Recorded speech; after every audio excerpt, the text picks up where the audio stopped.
Bapak Ibu jamaah subuh yang pasti diberkahi Allah. Keberkahan itu dalam bahasa Arab berarti ziyadatul khair, kebaikan yang berlimpah. Dan ambo orang Payakumbuh tapi baru sekali ke Lintau, jadi belum pernah mampir lewat Lintau. Alhamdulillah, dulu Tuanku Mudo Syekh Burhan, kami mengadakan daurah hadis di salah satu tempat di Agam. Tiba-tiba beliau hadir dari awal sampai akhir. Jarang-jarang tamatan luar negeri mau dengerin orang kayak saya. Ya. Saya nggak tahu ini beliau ini siapa. Tahu-tahu pertanyaannya itu isinya ngetes, ngecek ini orang ini siapa. Ternyata beliau ini kesepian, Bu. Bapak, beliau ini ahlu sunnah tapi kesepian, kayak berjuang sendiri. Kenapa? Kawan-kawan beliau sama-sama alumni tidak banyak yang mau menyuarakan apa yang diperjuangkannya, yaitu akidah ahlus sunnah wal jamaah, mazhab syafi'i, lalu tasawuf sunni, tasawuf yang ahlus sunnah wal jamaah. Semua tasawuf ahlus sunnah ya. Dulu saya membawa kajian itu dengan hadis. Jadi karena basic kita hadis, meskipun juga saya ngambil kuliah yang kedua tentang akidah wa falsafah, tapi lebih lama ngaji hadisnya. Alhamdulillah rabbil alamin, dengan bimbingan beberapa masyayikh. Untuk pagi ini saya akan membawakan hujjah-hujjah, dalil-dalil ataupun penguatan terhadap apa yang Bapak Ibu amalkan selama ini. Bukan mencari pembenaran, tapi mengajak untuk memantapkan apa yang diamalkan ya. Di banyak tempat sudah jarang zikir tahlil la ilaha illallah ba'da salat. Benar ya? Di sini saya terharu lah tadi, masih zikir ba'da salat la ilaha illallah. Dalam hadis yang riwayatnya hasan, kualitasnya bagus, Allah berfirman, jika hambaku berkata idza qala abdi la ilaha illallah, apabila hambaku mengatakan la ilaha illallah, maka aku menjawab, aku sambung, la ilaha illa ana. Betul, tidak ada yang berhak disembah kecuali aku. Itu makna dasar. Tergantung kualitas rohani seseorang, maknanya akan berkembang, naik. Terjemahan awal, tiada yang berhak disembah.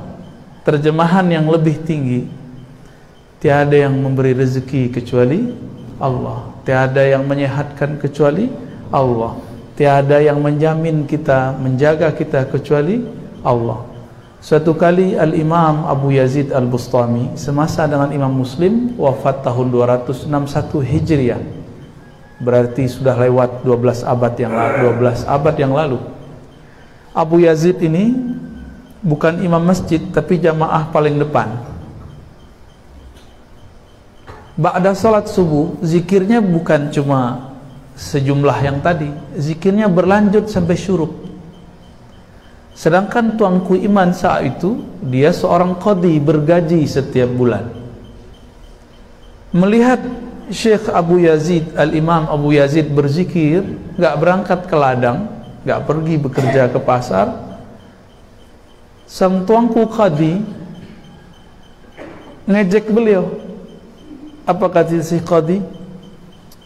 Ba Yazid, gitu pendek, panggilan pendeknya, ya Ba Yazid, bi ayyi syai'in taqutu hadzal sabah, dengan apakah engkau makan pada hari ini? Orang bekerja, engkau zikir di masjid. Beliau yang sedang asik berzikir langsung memandang kepada sang imam, kaget, ini imam hafiz Quran kok nggak percaya Allah maha memberi rezeki? Akhirnya beliau mengatakan, secara fikih ini sah, tapi secara hakikat sholat Anda batil. Saya ulang lagi sholat. Jadi kalau mengikuti mazhab hakikat, Bapak Ibu, gak kuat kita sholat. Bapak Ibu 1 detik lupa kepada Allah, sholatnya gak diterima, kan gawat. Tapi Allah kan maha pengertian. Makanya ba'da sholat, assalamualaikum, assalamualaikum, jangan langsung kabur, istighfar dulu, astagfirullah. Habis sholat, dosa kita sudah diampuni, tapi ada satu dosa yang belum diampuni. Dosa dalam sujud, hati tidak sujud kepada Allah. Dalam baca Fatihah, hati tidak terbuka kepada Allah. Dalam ruku, jiwa kita tidak tunduk kepada keagungan Allah. Itu yang harus diistighfarkan. Itu yang disebut zahir dan batin, sirran wa alaniyah. Istighfar dari sir yang tidak benar, sir rahasia yang tidak tunduk. Alaniyahnya seperti sujud, batinnya tidak sujud. Maka Al-Imam Abu Yazid langsung sholat subuh, diulang, i'adatus shalah namanya dalam fikih. Jadi ahli-ahli qalbu itu kalau mengikuti kaedah qalbu, maka mereka akan berat. Dan amalannya Imam Abu Yazid, beliau itu jalan kaki ke semua masjid, dan masjid yang harus dikunjunginya 1000 masjid, dan harus sholat di situ minimal 2 rakaat. Dulu zaman-zaman bapak-bapak Saiswa, masjid-masjid jarang enggak? Jarang. Satu masjid ini, terus satu lagi masjid di mana gitu ya, negari mana gitu kan? Dan itu jalan kaki, Pak. Enggak pakai Innova kayak Tuan Komodo. Mau ganti ya? Jadi kita sudah enak nih zaman, pakai motor, masih jarang ke masjid. Imam Abu Yazid 1000 masjid jalan kaki. Amalan itu dipakai oleh kawan-kawan jamaah tabligh, namanya khurud, jalan kaki. Cuma sampai di suatu masjid diusir sama orangnya, dianggap jamaah apalagi nih ya, aliran baru lagi nih. Kasihan jamaah tabligh itu. Taib. Jadi setiap kali kita membaca la ilaha illallah, itu Allah menjawab. Tapi syaratnya satu. Dalam hadis Imam Bukhari dia katakan, man qala la ilaha illallah min qalbihi aw nafsihi. Dalam riwayat yang lain, man qala la ilaha illallah khalisan mukhlisan. Sama artinya.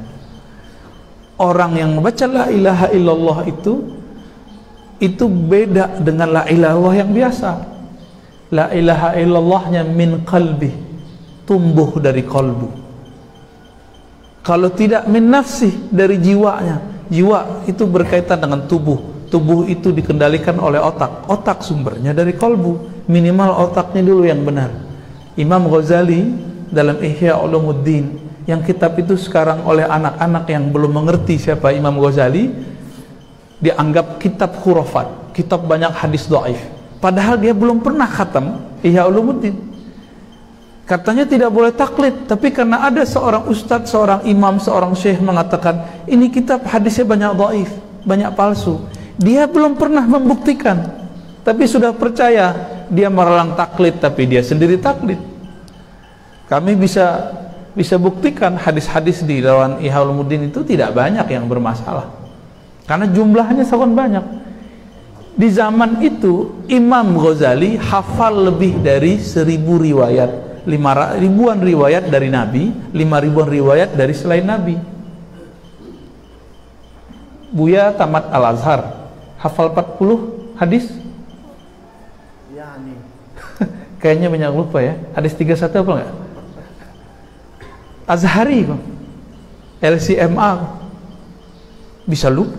Imam Ghazali nggak perlu ke Al-Azhar, beliau langsung di Nizamiyah. Itu hafal 10.000-an riwayat, langsung nulis tanpa ngeliat kitab. Seandainya Imam Ghazali hidup hari ini, orang akan menyebut beliau ahli hadis. Sebab Ustadz Sunnah hari ini 40 hadis pun tidak hafal, masih lupa-lupa. Apalagi Sahih Bukhari. Imam Bukhari itu kitabnya Sahih Bukhari, ketika Imam Ghazali wafat, kitabnya itu ada di dadanya. Wal Bukhari fi sadri. Namun Imam Bukhari bukan pakar menilai hadis sahih atau tidak sahih. Cuma beliau menukil dari kitab-kitab hadis dan beliau hafal yang beliau nukil. Maka kita harus berkaca. Al-mu'min mir'atu li akhihi, kan itu beberapa maknanya bisa dikembangkan di sini. Imam Ghazali ini nulis bab namanya At-Tawakkul, bab tauhid atau tawakal. Beliau memberikan penjelasan kepada kita tahapan-tahapan membaca la ilaha illallah. Jadi ada 4 tahapan orang baca la ilaha illallah. Nanti kita yang mana silahkan Bapak Ibu rasakan. Bismillahirrahmanirrahim. Beliau mengatakan yang pertama, la ilaha illallah munafiqin. Bacaan la ilaha illallah orang munafik. Ciri munafik yang pertama apa? Ayatul munafik salasa, idza haddatsa kadzaba. Hadis Bukhari Muslim. Ciri orang munafik yang pertama, dia berkata, berkalam tapi bohong. Lain di mulut, lain di hati. Jadi kita cek aja Pak, gak usah tuduh orang. Saya saat baca la ilaha illallah, apakah seirama lisan ini dengan kalbu? Atau ketika baca la ilaha illallah, pikiran pun melayang? Atau yang lebih parah, orang baca la ilaha illallah, hati mendongkol, ya, hati kemudian kesel. Allah diteriak-teriakin, Allah lah ba'ari-ari. Ya, gitu. Bagi oke. Allah kok diteriakin gitu. Akhirnya orang baca Allah, dia kesel. Itu lebih munafik dari munafik itu. Gawat. Kalau nggak suka zikir keras, nggak usah komentar. Cukup katakan, saya suka zikir lembut. Tapi nggak suka dengan zikir keras. Ya mirip-mirip dendeng batoko, jadi dendeng balado. Jadi ciri-ciri munafik pada diri kita, baca la ilaha illallah dengan lisan tapi tidak ada koneksi dalam diri, nggak ada kenikmatan dalam membacanya. Tapi kabar gembiranya ada level 2. Lidah membaca, pikiran sadar la ilaha illallah, ada kesadaran. Bisa jadi sadarnya, ya Allah, kok saya baca la ilah kok nggak ada nikmatnya. Itu udah sadar namanya. La ilaha illallah, orang kok nikmat situ, kok kami nggak tahu rasanya ya Allah. Apa rahasia la ilaha illallah? Ada kesadaran itu sudah masuk level 2, mukmin. Jadi level kedua baca la ilaha illallah, level mukminun, level orang yang beriman. Dia mengatakan la ilaha illallah, kalbunya belum menikmati, tapi pikirannya sadar. Itulah yang disebut min nafsihi dalam hadis Imam Bukhari Kitabul Iman. Rato-rato kita zikir kayak gitu nggak? Ya, atau yang pertama Pak? Dihitung-hitung aja. Seumur Bapak Ibu sekarang kok belum nikmat baca la ilaha illallah? Apa yang salah? Kalau diajak oleh seseorang makan apa yang lama di Lintau ya? Durian. Bisa setengah jam nggak makan durian sambil ngobrol? Tahu-tahu habis, ya nak? Maka orang siko bakat tuh. Afdalul fawaqih durian. Makanan buah yang paling lama, yang paling lezat adalah durian, ya nak? Jadi kalau nak suku durian tuh separuh dunia lah hilang. Tapi bagi ahli qalbu, afdaluz zikri la ilaha illallah. Hadis Imam Tirmizi, hadisnya sahih. Imam Tirmizi itu murid Imam Bukhari, kawan Imam Muslim, kawan Abu Daud. Jadi imam-imam hebat itu Imam Tirmizi. Imam Tirmizi ini meriwayatkan Nabi bersabda, zikir yang paling afdal itu terjemahan harfiah. Kalau versi Ambo, afdalul zikr aladzul azkar. Zikir paling lezat itu adalah la ilaha illallah. Kenapa tidak lezat? Ketika kita mengatakan la ilaha illallah, belum sampai selesai Allah menjawab, sadaqta la ilaha illa ana. Engkau benar, tiada yang berhak disembah kecuali aku. Minimal level 2 lah ya Bapak Ibu ya. Tapi mau sampai mati begitu? Ya. Mau sampai mati begitu? Mau sampai mati, makanan yang dimakan tidak nikmat. Mau? Betapa tidak adilnya manusia zaman sekarang, bahkan dari dulu disebut zaluman oleh Allah, zalim kepada dalam dirinya, jahulan, jahil, betapa jahilnya dia. Makan, ada rumah makan enak, lezat, di tempat yang jauh dia kejar. Tapi ada guru yang bisa menghidangkan makanan kolbu terlezat, dia tidak pernah kunjungi. Mati baru berkalam, ya Allah, la meninggal Abu Yawa, kami ingin mengaji ke beliau. Gombal, tahu gombal? Orang-orang begini akan begitu terus. Nanti ada ulama lagi, oh Rasulullah, nunggu mati dulu baru ngomong begitu. Tapi orang-orang yang sudah merasakan nikmatnya la ilaha illallah, apa kata Imam Yahya bin Mu'az Ar-Razi, salah satu imam salafus saleh. Jadi salaf itu bukan nganyala-nyalain orang mulu, Pak, beda-beda orang mulu. Salaf itu ngomong la ilaha illallah. Yahya bin Mu'az Ar-Razi mengatakan, orang-orang yang percaya kepada Allah, kenal kepada Allah, akan mencium harumnya kalimah itu dari wali-wali Allah. Kalau betul kolbu kita ini beres, maka penciuman dalam kolbu itu bisa mencium siapa saja yang kalimah la ilaha illallah itu subur dalam kolbunya. Oleh karena itu, wali-wali Allah pun, walaupun dia bersembunyi di tempat yang gelap, bersembunyi di pelosok, menyamar jadi manusia biasa, bekerja seperti orang biasa, tapi bisa dikenali oleh orang-orang yang sudah menikmati baca la ilaha illallah. Itulah kalam Yahya ibn Mu'az Ar-Razi. Jadi ilmu kewalian itu puncaknya di la ilaha illallah. Nanti setelah itu unlimited, Allah akan berikan ilmu yang tiada batas, dan itu harum, ya, yashummuhu ahluhu. Orang yang ahli dalam zikir itu akan mampu menciumnya, dia akan mengejarnya sampai ketemu. Maka dulu salah satu kemuliaan orang-orang Lintau, ada ayahanda beliau, Abu Ya Syekh Haji Bashir An-Naqsyabandi. Beliau buka dulu tempat iktikaf khalwat suluk, ya. Itu surau suluk mungkin sudah antum lah yang hidup pintar, ya. Ya mungkin sudah stagnan karena beliau wafat. Semoga nanti anak dan murid-muridnya melanjutkannya, supaya kehariman itu dicium kembali oleh orang-orang yang mengerti la ilaha illallah, ya.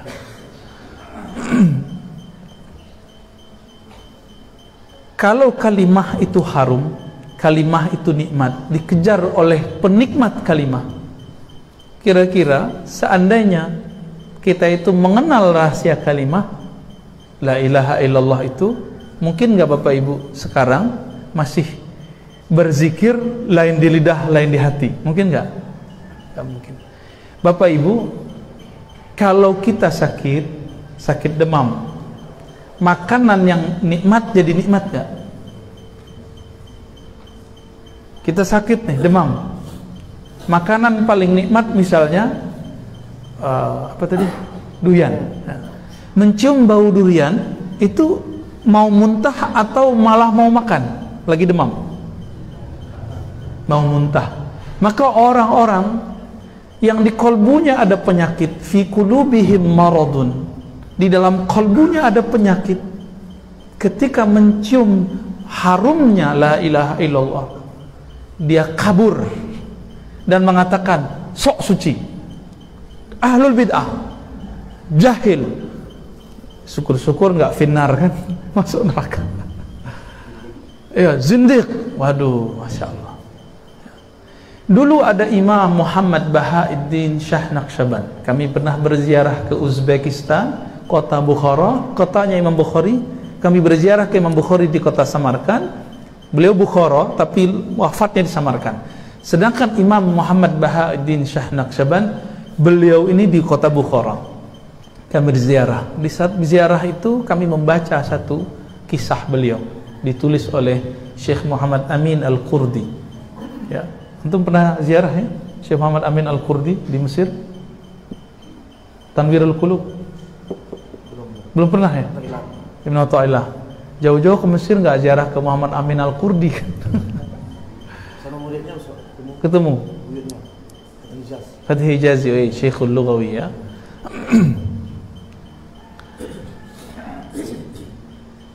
Beliau menceritakan di situ Imam Muhammad Bahauddin Shah Naqsyabandi disebut imamnya orang Naqsyabandi, orang Basudua.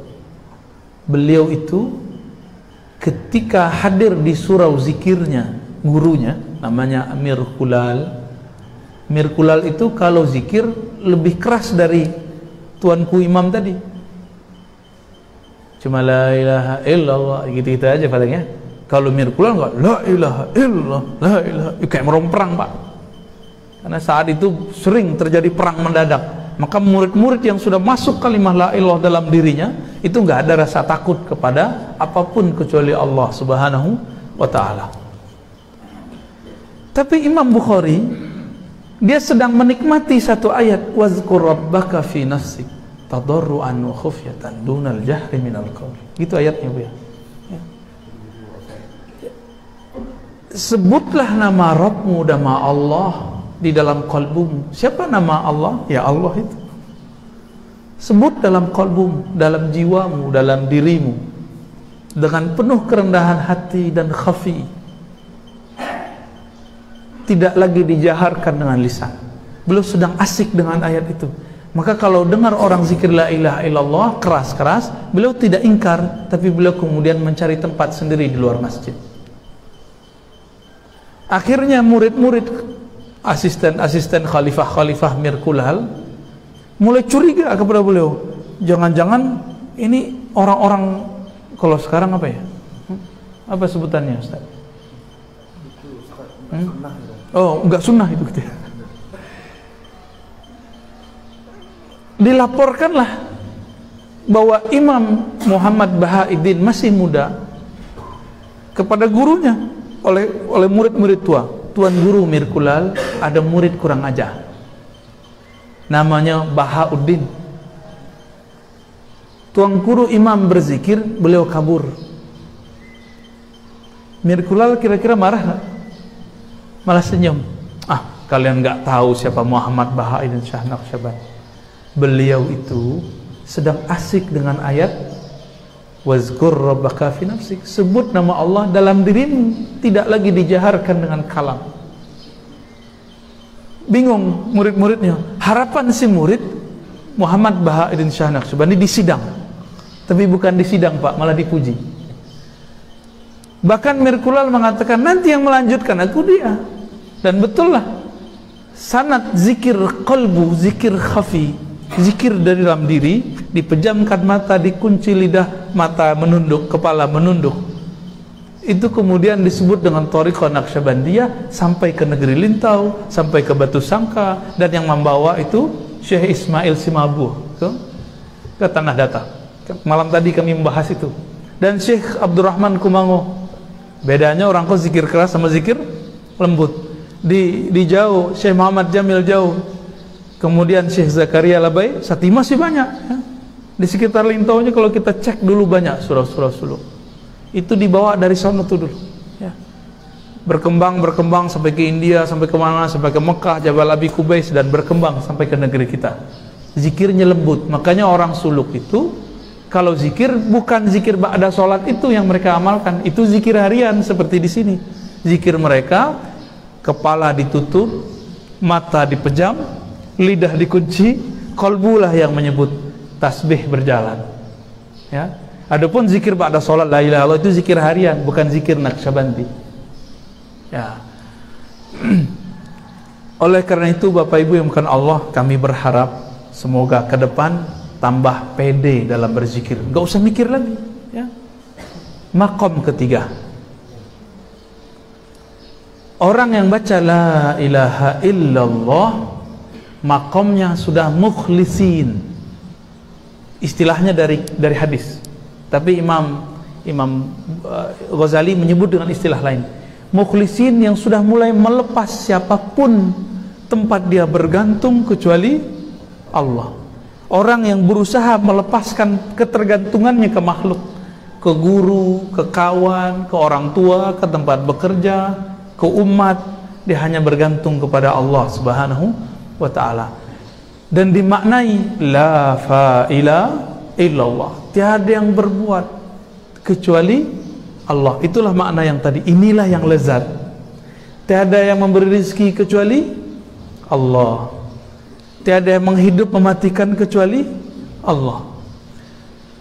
Ada orang tidak menginginkan anak, tapi Allah kasih anak. Ada orang menginginkan anak bertahun-tahun, Allah belum izin kasih anak. Suka-suka Allah. Ada orang ingin dapat kerjaan A, tapi dikasih pekerjaan B. Suka-suka Allah. La ilaha illallah. Dulu waktu kami masih remaja, umur 14 atau 15 tahun, 13 tahun lah ya, datang ke tuan guru kami, Syekh Hasan Basri, kawan dari Syekh Bashir, orang Lintau, beliau orang Piladang ya, kami suka menyebut nama beliau. Maulana Syekh Hasan Basri ini biasanya kami ngaji hari Selasa malam, hari Selasa malam Rabu. Pada malam itu nggak ada yang datang kecuali saya dan ayahanda. Lalu beliau memimpin sholat, saya azan, qomat, lalu beliau memimpin sholat di rumahnya. Di saat berzikir la ilaha illallah, saya merasakan nikmatnya apa yang disebut Imam Ghazali itu. Padahal waktu itu belum membaca kitab Imam Ghazali, baru akan dibuka oleh tuan guru Syekh Hasan Basri Jalil. Apa makna yang muncul? Tiada yang berbuat, bahkan tiada yang menggerakkan lisan ini membaca la ilaha illallah kecuali Allah.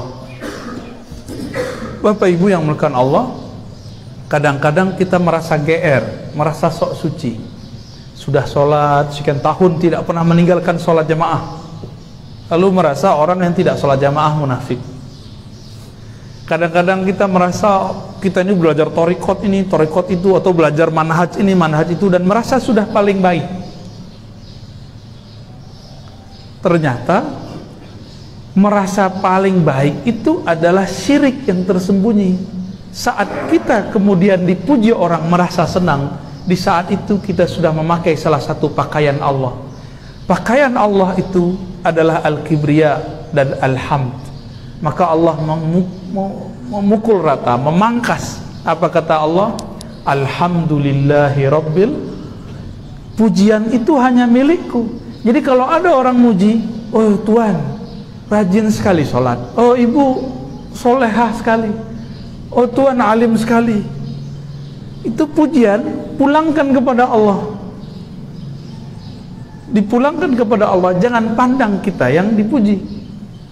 Kapan boleh kita menerima pujian? Kalau pujian itu dikembalikan kepada Allah Subhanahu wa ta'ala. Maka ketika membaca la ilaha illallah boleh memaknai itu. Tiada yang berhak dipuji, tiada yang alim, tiada yang memberikan kesolehan ini kecuali Allah. Satu kali ada seorang murid mengadu kepada Imam Ibn Athaillah Sekandari. Apa yang dia adukan? Wahai tuan guru, Ibn Athaillah pengarang hikam, aku zikir tapi kok nggak nikmat. Tapi dia sadar, kok nggak nikmat ya Allah. Akhirnya Ibn Athaillah mengatakan, wahai muridku, la tatruki dzikra li adami hudurika. Jangan engkau tinggalkan zikir meskipun zikirnya belum nikmat. Apa sebab? Tiadalah orang berzikir kecuali Allah sedang meminjam lisannya dan memberikan karamah kepadanya. Ketika semua lisan bergunjing, semua lisan merendahkan, semua lisan membicarakan selain Allah, lisan kamu membaca kalimah yang beratnya lebih berat dari langit dan bumi. Syukurnya alhamdulillah Bapak Ibu, kita tidak melihat rahasia la ilaha illallah. Kalau Bapak Ibu dikasih lihat baca la ilaha illallah, itu nggak kuat Pak, bisa pingsan-pingsan, bisa mati mendadak. Maka disebut dulu banyak orang fana ketika baca la ilaha illallah, karam dalam kalimat. Banyak dari dulu, banyak yang meninggal lagi lah baca la ilaha illallah. Kawan kami, sahabat kami, secara umur senior tapi secara ngaji dulu barengan, kita ngaji kemana-mana ya. Dulu nama beliau yang dari Koto Panjang ya, Buya siapa dulu? Malin Putih, Mursyid Tarekat Naqsyabandiyah, Mursyid Tuan Syekh muda ya. Kami pernah datang sekali ke suraunya, diundang ceramah. Beliau itu ingin menunjukkan kepada murid, begini loh cara baca la ilaha illallah. Keasikan. Saat asik itu ruhnya lebih suka bersama yang punya nama Allah daripada tubuh yang membaca. Maka berpisahlah nyawa dengan badan. Saat beliau baca la ilaha illallah, Allah panggil dengan terhormat. Betapa indahnya meninggal saat seperti itu ya. Orang begitu masih dianggap sesat Bapak Ibu ya, videonya banyak ya waktu itu ya. Kami terharulah, ya Rabb, inilah permintaan beliau. Ternyata beliau ini dan kawan-kawan setiap 1 bulan itu ada 2 kali buat khataman la ilaha illallah 70.000, pindah-pindah surau masjid.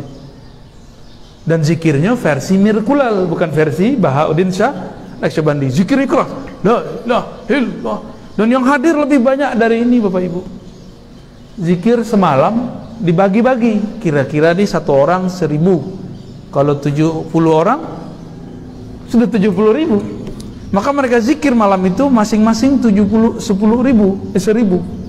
Jadinya 70.000. Karena beliau hobi dengan kalimat. Karena itulah zikir paling lezat. Beliau minta, ya Allah matikan kami dengan la ilaha illallah. Itu kan ada dalam ratib Pak, ada salat ya, ratib la ilaha illallah. La ilaha illallah ulqi biha rabbi, gitu ya. Alqa biha rabbi. La ilaha illallah unsi biha qabli. Banyak itu ya, ratib tahlil. La ilaha illallah, dengan inilah aku menghadap Allah. Tuh. Terjadi Pak. Mau enggak wafat meninggal dengan la ilaha illallah? Mau? Maka baca itu pagi, sore, siang, malam. Sebab seseorang akan meninggal, mati, berpisah dengan badannya dengan kebiasaan yang dia punya. Kini tua-tua punya Facebook, tua muda nonton YouTube. Kalau dulu di zaman kami masih remaja lah, ngaji je orang tua-tua, itu dipesani, jangan saingi guru godang. Guru godang tuh TV. Kini gurunya kete, namanya YouTube, handphone. Sama tuh, di mana orang nonton handphone. Mau tidur, ketiduran nonton handphone. Syukur-syukur yang ditonton tentang la ilaha illallah. Kalau enggak, tahu-tahu pindah alam Pak, dijemput dalam tidurnya oleh malaikat maut. Bangun-bangun cari handphone, tahu-tahu masuk ke dalam alam barzakh. Kira-kira bangun-bangun. Jadi orang meninggal tuh nggak sadar kalau dia mati. Dicari-carilah handphone, dicari-carilah orang rumah samping kiri kanan. Kiranya alam lah berubah. Datanglah seseorang bertanya, "Hei, man rabbuk? Siapa Tuhanmu?" Baru kaget, barunya sadar, berteriaklah saat itu. Teriakan itu didengar oleh semua makhluk illa tsaqalain. Hadis Bukhari Muslim. Teriakan itu didengar oleh semua makhluk. Ayam, anjing, pohon, cicak, rumput, air, semua mendengar teriakan itu kecuali 2 makhluk yang sombong, manusia dan jin. Tak dengar. Jadi pertanyaan pertama dalam kubur bukan Bapak itu setiap tahun ya haji, enggak, setiap tahun umroh, enggak ditanya. Berapa kali khatam? Enggak. Haji silakan, umroh bagus, khataman bagus. Tapi nanti bukan itu pembukaan pertanyaan. Itu nanti kawan di kubur. Jadi kalau Bapak punya khataman, sholat, zikir, itu kawan dikubur. Tapi pertanyaan pertamanya bukan itu. Pertanyaan pertamanya pertanyaan keilmuan kolbu, ilmuwan rohani.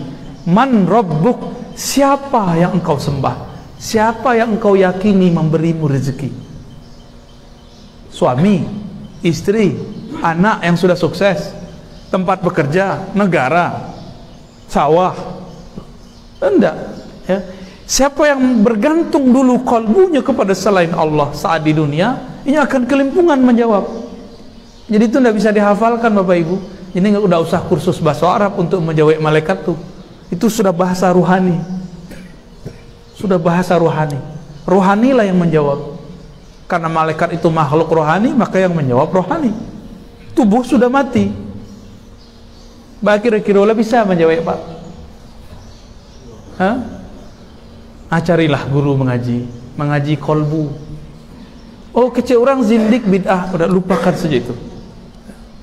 Zarhum fi qaudihim yal'abun. Biarkan mereka bermain-main dengan kalimat-kalimat bid'ah itu. Bermain-main dengan kalimat menzindik-zindikkan. Biarin, kita nggak usah ada urusan dengan mereka. Kita nggak ada hajat untuk menolak mereka. Kita punya hajat untuk memantapkan kalimat itu di dalam diri kita. Maka Nabi SAW berkata dalam hadis Imam Ahmad, uzkurullah, berzikirlah kepada Allah, hatta yaqulul munafikun muraun, sampai orang munafik menilaimu ria. Hadis ini kalau versi saya hasan, tapi oleh mereka karena mereka tidak suka dengan zikir versi kita itu didoifkan.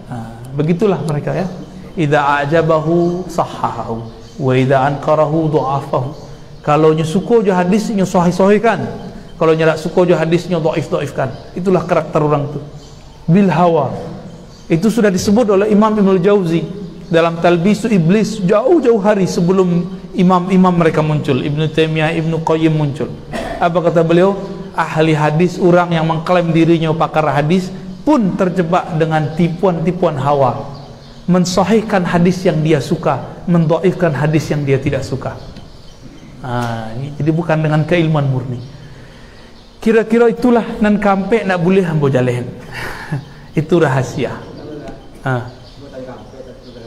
Ya, itu ditahan dulu. Pak ya, alah tuh. Dah boleh dibuka. Ambil kaji dulu. Alhamdulillah Buya Burhan bin Bashir itu sudah dapat izin mengembangkan zikir. Ya, cumanya sok-sok nak mau kan? Jadi nanti silakan belajar ke beliau. Dibayang-bayang, balu kaji dibayang-bayang Pak. Bukan dibayang, Ustaz, digayang-gayang Ustaz. Aingko. Yo. Lah kita tarik jenggotnya batang Pak. Musa jo Harun. Ya, fadal. Ya.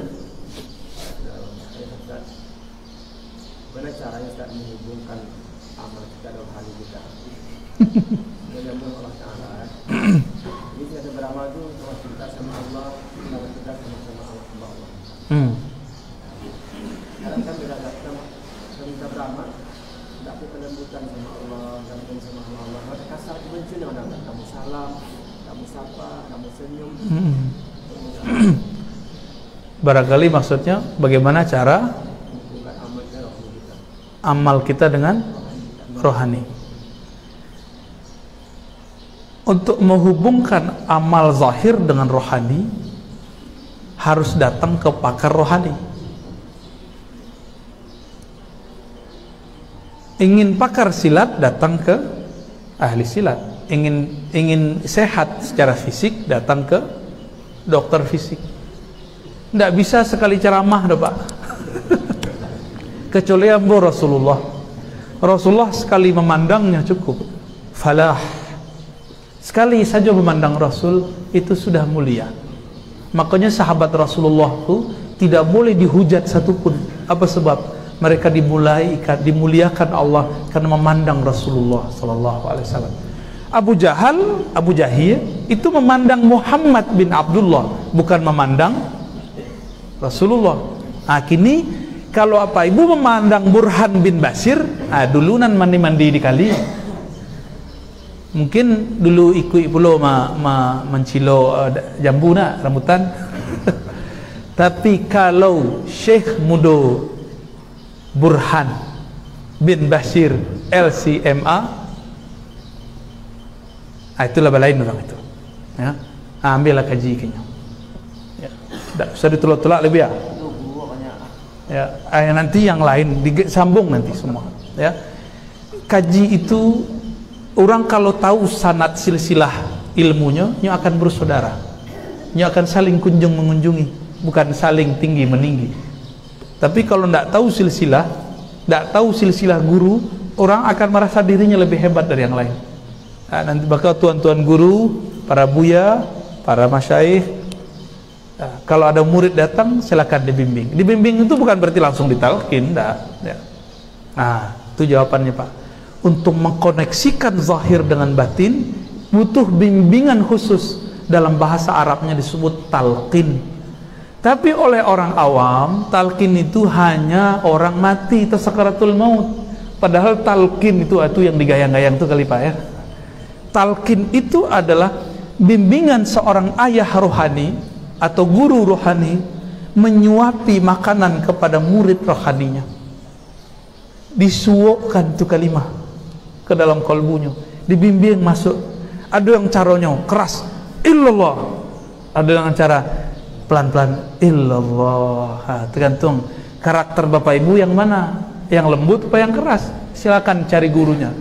Dan beberapa guru punya dua menu, ada menu keras, ada menu lembut, tinggal dipilih ya.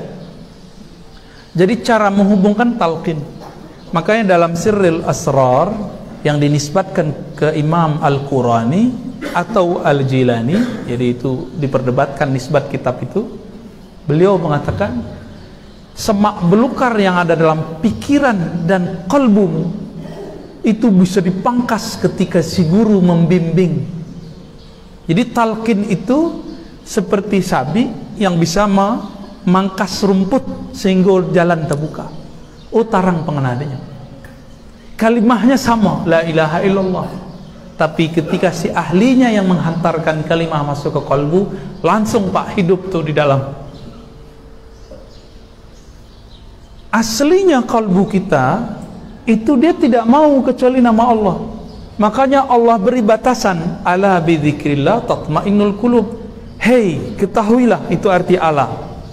Bizikrillah, hanya dengan menyebut nama Allah. Siapa nama Allah? Ya Allah itu. Hanya dengan menyebut nama Allah, kalbu menjadi damai dan tenang.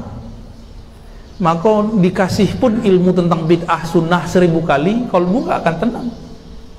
Dikasih hafalan, kalbu udah tenang, hafalan masuk ke memori, otak bagian belakang, belum tembus ke kalbu. Makanya Nabi SAW mengatakan, khawarij di akhir zaman, teroris di akhir zaman, mereka mungkin hafal Quran. Bahkan Nabi mengatakan mereka ahli Quran. Jadi kita harus antisipasi Pak, jangan sampai tafsir Quran, hafalan santri-santri Quran kita itu menjadi khawarij nanti. Hafal Quran tapi Qurannya tidak tembus ke kalbu. Jadi ketika Nabi mengatakan saya khuruj, akan keluar di akhir zaman sekelompok orang yang pernah membantah-bantah Nabi, dan mereka ahli Quran, ahli dalil, tapi iman mereka tidak pernah tembus ke kalbu. Jadi tolong Buya, tolong para masyayikh, Buya kan hafiz kok, punya sanad Quran, tolong dibina tahfiz Quran supaya tidak kemasukan terorisme, ya, tidak kemasukan khawarij. Terima kasih Pak. Kita khawatir. Jadi Nabi sudah kasih gambaran nanti khawarij itu hafal Quran, maka kita wajib mengawal santri-santri hafal Quran. Jangan cuma hafalan, tilawah. Isi Qurannya yang penting Pak, isi Qurannya. Jadi jangan usah bangga anak juara musabaqah, itu nggak ada apa-apanya, nggak dinilai di sisi Allah, dinilai di sisi manusia dapat juara. Makanya kawan kalau biasa dapat juara lalu nggak dapat juara kesel, tandanya dia nggak ikhlas. Dan itu sampai juara internasional begitu. Ya, kami ketemu beberapa aktivis-aktivis musabakoh, ya mohon maaf Pak, aktivis musabakoh. Dia nggak juara Pak, nggak juara 1, dia juara sekian gitu. Yang juara 1 kawan beliau, yang juara 2 beliau, 3 kawan-kawan beliau. Apa katanya? Si anu yang juara 1 itu seharusnya bukan dia yang juara, harus saya yang juara. Dan itu kami ketemu udah banyak para musabakoh itu. Berarti suaranya indah tapi tidak seindah di dalam kalbunya. Mereka hanya sibuk melatih. Maka buya-buya, para ustadz wajib mengawal para ahli qari'ah. Dan kami mengimbau kepada qari'ah belajar zikirlah kepada ahlinya. Sehingga nanti membaca Quran itu niatnya mengamalkan sunnah Nabi. Seperti Abu Musa al-Ash'ari yang Nabi minta, yang Nabi curi-curi mendengarkan. Jadi Nabi itu suka jalan-jalan di ganggang rumah, ingin mendengar siapa yang qiyamul lail. Ternyata yang qiyamul lail saat itu Abu Musa al-Ash'ari, suaranya indah seperti suara Buya Burhan tadi ya. Nikmat, senapaknya ditambah 2 halaman pun tidak kakabur warna. Abu Musa al-Ash'ari besok pagi Nabi panggil, suaramu seperti seruling Nabi Daud. U'tita ya, mazamira Daud. Engkau diberikan, dianugerahi suara seruling Daud. Seruling Daud itu, jadi Nabi Daud kalau dulu baca Quran, kalau Nabi Daud dulu mazamir seruling kan, berarti Nabi Daud dulu main musik Pak. Batu ya, dalil boleh main musik dengan syarat. Mazamir kan kalimatnya apa? Kecuali itu diartikan secara majazi. Burung terbang itu langsung turun Pak, mau dengerin suara Nabi Daud. Angin sedang kencang berhenti, malaikat lewat pun langsung tertegun. Binatang buas langsung jadi jinak. Nabi Daud kalau sedang melantunkan kalam-kalam ilahi dalam kitab Zaburnya, maka beliau bisa baca sesuatu itu berhari-hari tanpa makan, tanpa minum. Maka ada burung-burung yang tadinya keluar, belum sempat sarapan, belum makan siang dan sore, ya burung itu mati. Sedang mendengarkan hari kesekian, hari ketiga, keempat, kelima. Jadi beliau itu bisa berhari-hari cuma dengan kalimah itu, membaca nama Allah. Nabi Daud. Kalau Nabi Daud yang berhenti siapa? Burung, angin, binatang buas, binatang ternak, binatang jinak. Tapi kalau Abu Musa al-Ash'ari baca Quran, yang berhenti siapa? Sayyidul awwalin wal akhirin, penghulu alam semesta, karena dialah alam ini dapat berkah, Nabi Yuna Muhammad sallallahu alaihi wasallam. Maka Abu Musa al-Ash'ari pewaris ruhnya Nabi Daud. Abu Musa al-Ash'ari itu bisa membuat seorang nabi berhenti. Itulah nabinya para nabi, rasulnya para rasul, pimpinan alam semesta, Sayyidul Awwalin, Sayyidul Alamin. Kira-kira semoga para qari'ah di negeri kita mendapatkan nur warisan Abu Musa al-Ash'ari Nabi Daud alaihi salatu wassalam. Tapi ya, buyalah aku tanya kamu. Ustaz nanti sila dia tuh.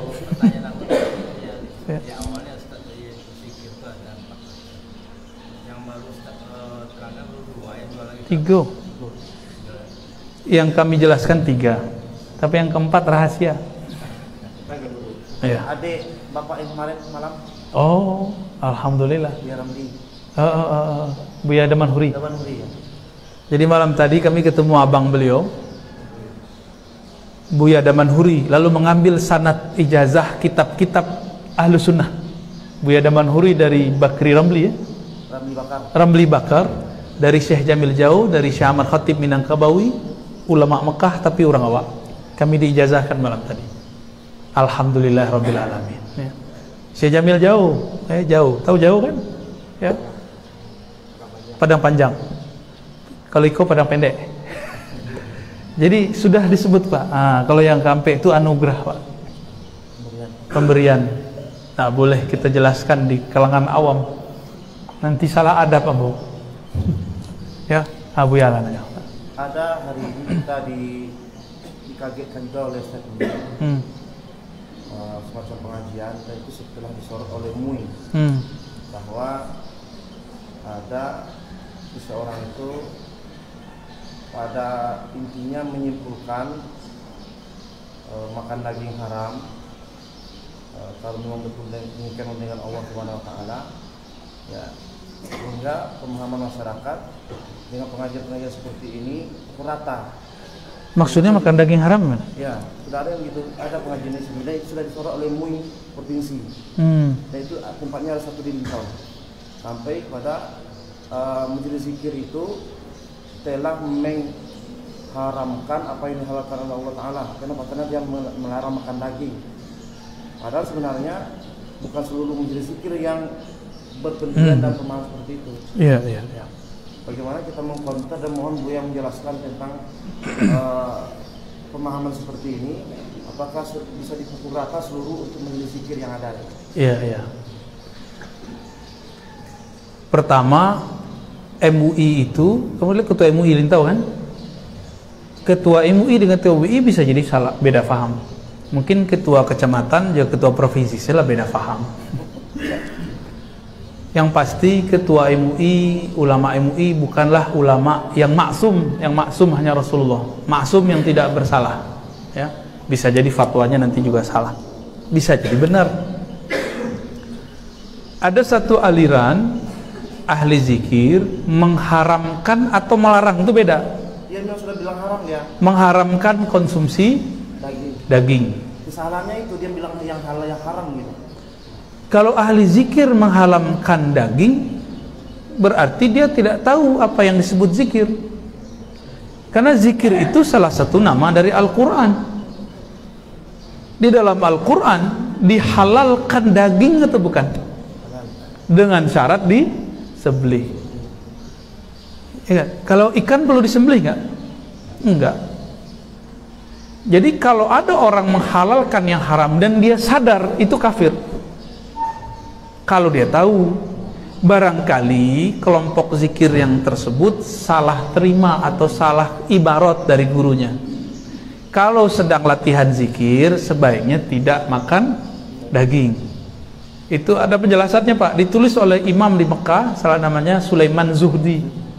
Sulaiman bin Hasan Zuhdi, beliau guru di Jabal Abi Qubais depan Masjidil Haram, menulis kitab Rasail, dikirim ke ulama di meninjau, dikirim kalam itu ke Syekh Muhammad Jamil Situjuh Barulah ya.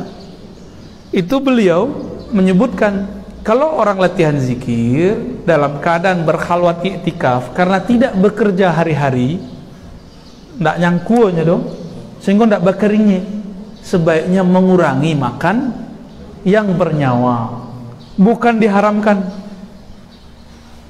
Makanya ambo membawa jamaah dari Jakarta dulu iktikaf, tidak disebut suluk. Kalau iktikaf boleh makan daging. Kini ada seorang dokter mengatakan, oh apa kolesterol, apa ndak boleh makan gazebo? Tidak boleh, hukum dah tuh. Tidak boleh di kalam dokter itu menentang kalam Allah ndak? Bertanya. Karena kita kurang adil. Giliran ahli zikir dipersoalkan, giliran dokter ndak dipersoalkan. Tukang diet, ahli gizi, kalau melarang ndak dianggap menentang Allah dan Rasul. Giliran ada satu majelis zikir mengurangi makan daging, dianggap kemudian mengharamkan daging. Apa kira-kira Pak? Kalau ada dokter melarang apa? Kolesterol kok ndak boleh makan gazebo kan? Gazebo isi parui. Itu si dokter mengharamkan yang halal nggak? Iya Pak, kapi itu Pak. Menghalalkan yang haram, mengharamkan yang halal itu kafir. Kira-kira dokter maksudnya apa? Itu yang disebut halalan thayyiban. Tidak boleh dalam bab thayyib. Apa arti thayyib? Baik. Secara kesehatan Bapak tidak dibolehkan makan daging. Kok dokter boleh buat kurikulum begitu? Kenapa ahli zikir nggak boleh ngomong begitu? Kalau sedang latihan zikir, kurangi makan. Cuma Buya yang anti masalah begitu, nyo salero nyo kadang nyo suka makan daging. Awak ndak bisa zikir studo, nyo diharamkan nyo daging, awak suka daging. Kalau masalahnya kadang salero, keceng selawak kadang salero. Nanti diizinkan sama guru tuh. Diizinkan sama guru. Kami suluk dulu, kami ikut suluk.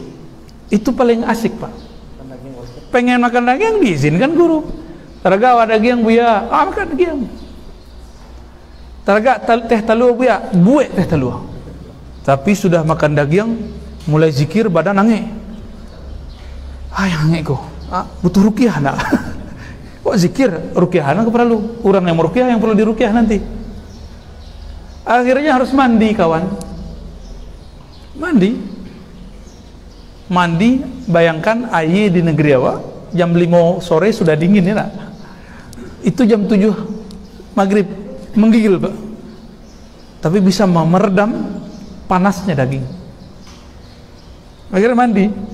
Jadi guru tidak melarang. Jadi larangan ahli zikir itu bukan larangan tahrim, pengharaman. Itu cuma anjuran. Tidak toyib, tidak elok kalau lagi zikir banyak, kemudian banyak makan daging. Syekh Sulaiman bin Hasan Az-Zuhdi, beliau mengatakan dianjurkan di hari ke-20 makan daging. Itu di Mekah tuh Pak kalamnya. Bukan orang Lintau tuh namanya. Ya. Di Mekah. Jadi beliau berkalam begitu. Diambillah kalam itu dari Imam Maulana Khalid, maka disebutlah Naqsyabandiyah Khalidiyah. Apa sebab enggak disebutkan di kitab? Beberapa tahun yang lalu kami ketemu seorang dokter di Unan, Dokter Ed namanya, orang muka, ya, dokter tapi seorang torikot. Beliau dan kawan-kawannya dokter menyampaikan kepada kami, dapat ilmu baru lah kami saat itu. Apa kata mereka?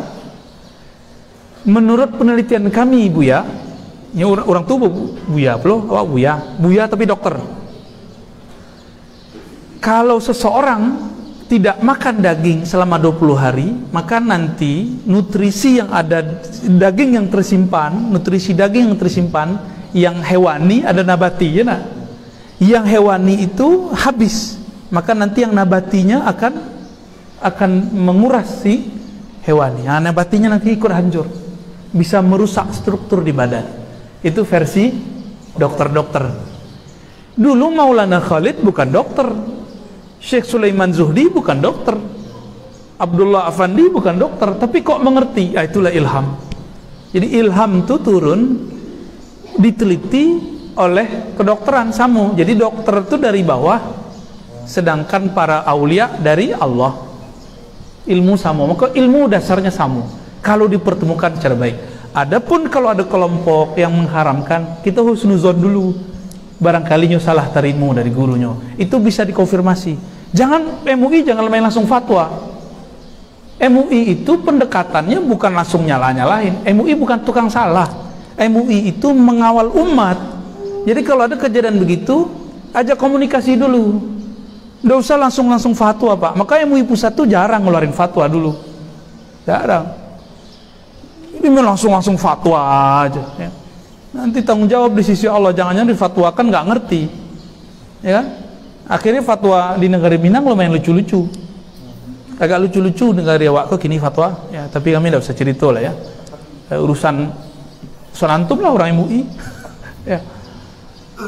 MUI itu seperti kritik kepada KPK mirip-mirip. KPK itu jangan bahagia kalau bisa OTT, nangkap orang, tangkap tangan. Tapi KPK itu harus bahagia kalau bisa mengurangi korupsi. Maka MUI itu harusnya bahagia bukan ngeluarin fatwa, tapi bisa bimbing umat. Nah, yang tadi itu dikunjungi, diajak ngobrol. Setelah dikunjungi, dipanggil. Jangan main langsung panggil-panggil. Orang itu kan, kamu siapa? Kamu MUI? Ya saya nggak ngakuin Anda sebagai MUI. Kan bisa begitu. Datangin Pak, disapa. Kalau kita ini jadi orang tua umat, datangi anak-anak umat tuh, datangi. Jangan sombong, belusukan lah. Jangan cuma politik aja yang belusukan ya. Silaturahmi Pak, silaturahmi. Nabi kan suka belusukan. Ya. Ya. Apaknya Buya, mertua. Dari kajian judul apa? Ya. Jadi tadi ada empat topik. Ya. Yang disampaikan tadi ada 3. Iya. Yang satu rahasia. Kalau rahasia itu dari Allah datangnya. Iya. Dari pembicaraan itu kami minta disimpulkan Buya yang 3 tadi supaya bisa kami buka. Oke. Jadi alhamdulillah. Jadi kesimpulan kaji kita ada pada hadis innal iman bid'u wa sittuna syu'bah atau bid'u wa sab'una syu'bah. Hadis Bukhari Muslim. Nabi berkalam bersabda, sesungguhnya iman itu lebih dari 70 atau 60-an cabang. Dan cabang yang paling inti, paling tinggi, a'laha qaulu la ilaha illallah. Cabang yang paling tinggi, paling kuat, paling pokok adalah la ilaha illallah. Cabang lain boleh dipangkas, tapi cabang yang itu tidak boleh dipangkas. Maka siapapun di dunia ini, di bumi ini, yang hari-harinya dengan kalimah la ilaha illallah, dialah orang yang paling mulia. Kok kita tu dipandang di Allah, layadu kalimah tu di kalbu. Layadu di kalbu kita kalimah itu. Kalau ada, itulah yang ditimbang nanti. Walaupun kita bawa dosa sebanyak buih di lautan, sebanyak pasir, sebanyak air di muka bumi, sebanyak semua apapun, hatta anan sama sampai kemudian menggunung ke langit. Tapi kalau di kalbu ada kalimah itu, Allah akan meridhoi insyaallah, dan dosa-dosa kita diampuni. Dosa kita ya banyak, dosa banyak, dosa bapak ibu pasti ada. Karena kita bukan nabi, pasti bisa salah, pasti bisa salah. Kalau bukan nabi, pasti salah satu fitrahnya adalah berbuat salah dan dosa. Yang bisa menetralkan itu cuma la ilaha illallah. Maka la ilaha illallah yang disebut di situ adalah la ilaha illallah, bukan la ilaha illallah munafik, lain di lidah, lain di hati. Lidah membaca, pikiran jalan-jalan, nah itu bukan munafik. Yang kedua, minimal lidah membaca, pikiran memaknai. Mulai galau, ya Allah, kok diriku belum merasakan nikmat kalimah ini. Naik ketiga, bersambung lidah pikiran dengan kalbu. Itulah zikirnya, awal dari zikir para aulia-aulia Allah. Itu berawal tuh Pak. Kisah-kisah sahabat-sahabat Nabi, wali Allah, itu dimulai dari la ilaha illallah versi yang nomor 3. Karena semua sahabat Nabi adalah wali Allah. Mereka tertancap kalimah itu di kalbunya. Semoga dengan berkah kajian ini, dengan keberkah hadir kita pagi ini, kalimah itu tertancap di kalbu kita. Amin ya rabbal alamin. Ya. Ya. Boleh ya. Atuh. Sebelum ditutup. Ya. Jadi ada 3. Yang terakhir saya simak. Tidak dibaca dengan lidah, karena mungkin ayat kita tidak bisa baca. Kemudian diresapi, kemudian mungkin dipandang, dirasakan aja gimana dia, di mana la ilaha illallah. Boleh. Kalau dibaca la ilaha illallah mungkin terlalu panjang, gimana? Kalau la ilah terlalu panjang, terus yang lain kok nggak panjang Pak? Tidak sempat baca gitu, dirasakan aja, dipandang aja. Sibuk banget Pak tuh. Sibuk banget Pak tuh.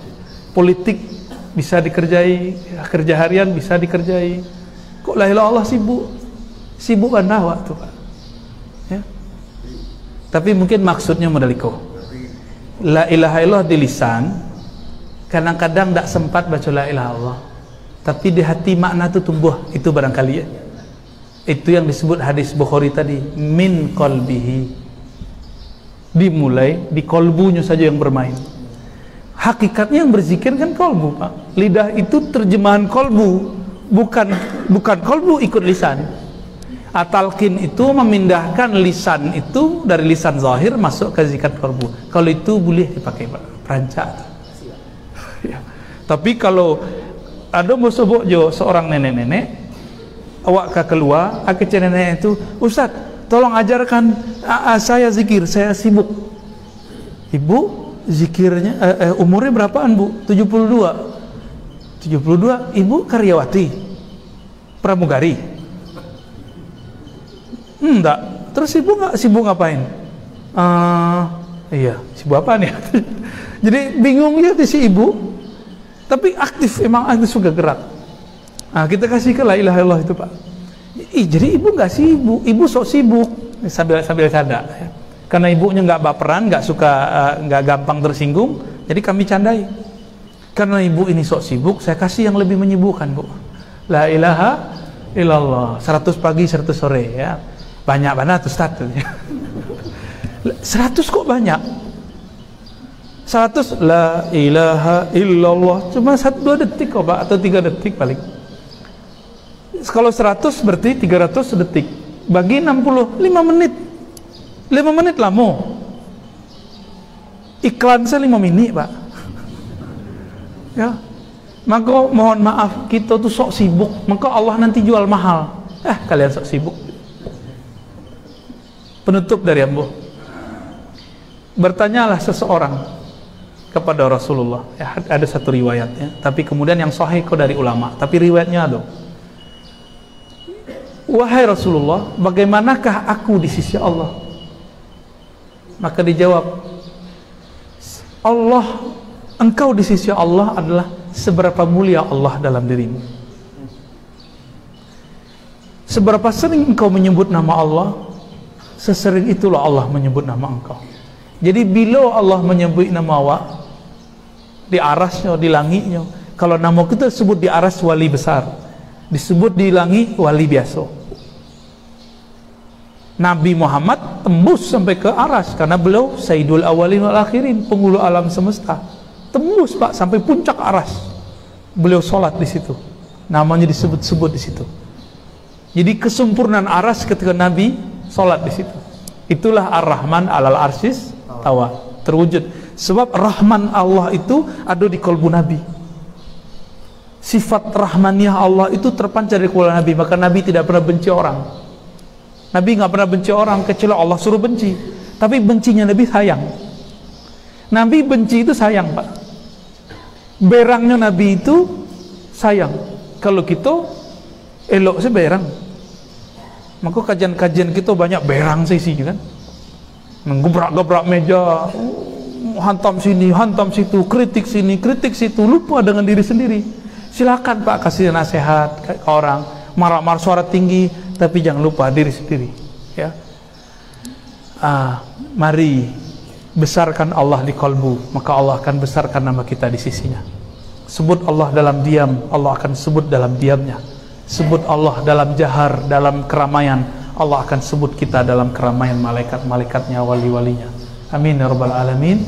Dengan ini mari kita tutup kajian dengan baca surah Al-Fatihah. Semoga yang hadir ini diberi syafaat oleh Allah, syafaat oleh Rasulullah di akhirat kelak, mati husnul khatimah, hidup dalam kalimah thayyibah la ilaha illallah. Al-Fatihah. A'udzubillahi minasy bismillahirrahmanirrahim. Iyyaka na'budu wa iyyaka nasta'in ihdinas siratal mustaqim siratal. Amin ya rabbal alamin. Alhamdulillah rabbil alamin. Subhanakallahumma wa bihamdika asyhadu an la ilaha illa anta astaghfiruka wa atubu ilaik. Mohon maaf. Assalamualaikum warahmatullahi wabarakatuh.